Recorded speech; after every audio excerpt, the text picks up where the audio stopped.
Міне Махат ауданының прокуратурасы ешқандай тактильный плитка жоқ, хотя контролирующий орган құқық статистикасының өздеріне қатысты. Өздеріңіз көріп тұрсыздар міне. Ешқандай біздерде прокуратураның ішінде жоқ.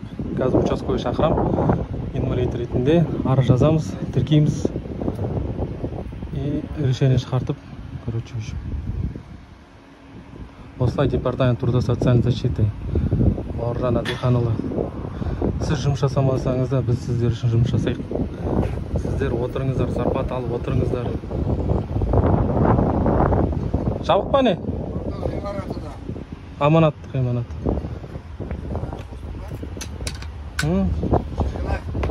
Екін аяқта жүр. Жоқ, звонок болатын еді мұнда жанында.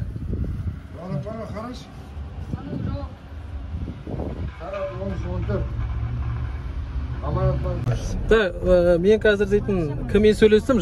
Құрылыс Индер ауданы құрылыс бөлімінің басшысы ма? Кім? Бас маманы Мирас-та? Мирас. Мен дейтін 10 қазанда 10 тамызда 2023 жылы прокуратура атына арыз салған, сол арыздың енді тыңдалуы да қазір да? Тыңдалуы, айта беріңіз енді. Жалпы негіз видеосъемка, Мирас видеосъемка жасалып жатыр телефонда, соны еске айтып қойатын. Менде де жаңа не өткізіліп отыр, хаттама жасақтаймыз осы бойынша, мәселе сіздің сөйлескен әңгімеміз бойынша жасалып жатыр. Қазақстан Республикасы 2001 жылғы 16 шілдедегі номер 242 Қазақстан Республикасы сәулет, қала құрылыс және құрылыс қызметі туралы заңның 60 бабы 1 тармағына сәйкес жобалау жұмыстары жүргізілген аталған тұрғын үйдің жобалау сметалық құжаттама жасақтау барысында көп пәтерлі тұрғын ғимараттар және ғимараттар мен ғимараттар халықтың қимылы шектеулі топтар үшін қолжетімділіктің есебімен жобалау ережелерін басшылыққа ала отырып арнайы жасақталған арнайы құрылыс нормаларының ішінде үйлерге, яғни тұрғын үйлердің алдына пандус және бірінші қабатқа көтергіш жоба қарастырылған. Соған сәйкес жобаға сол аталған пандуспен жаңағы көтергіш лифт деп айтамыз ғой, бірінші қабатқа сондай орналастырылған. Алайда құрылыс норма және ережелерінің талаптарының іштерінде зағип жандар үшін тактильді тақтай, дыбыстық құрал және де жаңағы домофондарға арнайы нелер орнату көрсетілмеген. Сол себепті бұл жобаға аталған мәселелер енгізілмеген. Енді қазіргі таңда бұл норма және ережелеріне сәйкес бұл тек қана әкімшілік ғимараттар және де нелер бар ғой. Енді общественный объекті, қоғамдық орындарға жасалу енгізілген. Алайда тұрғын ғимараттарға салу енгізілмеген. Сол себепті жаңағы жобаға енгізілмеген бұл нәрселер. Соны осының есінде түсіндіріп айтып отырмын, сізге қосымша хат түрінде жолданады. Егер осы берілген жауаппен келіспеген жағдайда заңда көзделген тәртіппен қабылданған шешімге шағым жасау бар екендігін хабарлаймын. Енді қара, Мирас, сен дейтін осы жауабыңа нақты қол қойдың ба? Нақты мен жазып отырмын, Сен дейтін ертең дейтін сот арқылы жеңіліп қаламын деп ойламайсың ба? Жоқ. Уверенсің ба? Сақ бол.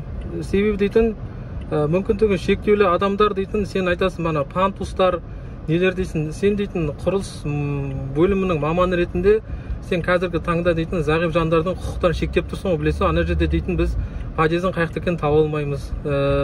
Лестницаның алдарында дейтін қауіпті, баспалдақтар бар, өзінен құлап қалу қаупі бар. Жалпы негізі дейтін сен ана жерде дейтін именно көзі көрмеген адамдардың құқығын шектеп отырсың. Оны саған хабар берейін. Жоқ, тыңда, Мирас. Нормадан көрсетілмеген. Мирас, тыңда, мен норманы білмеймін. Сен нормаң дейтін заңнан жоғары емес. Қазақстан Республикасы заңнамасында нақты жазылған.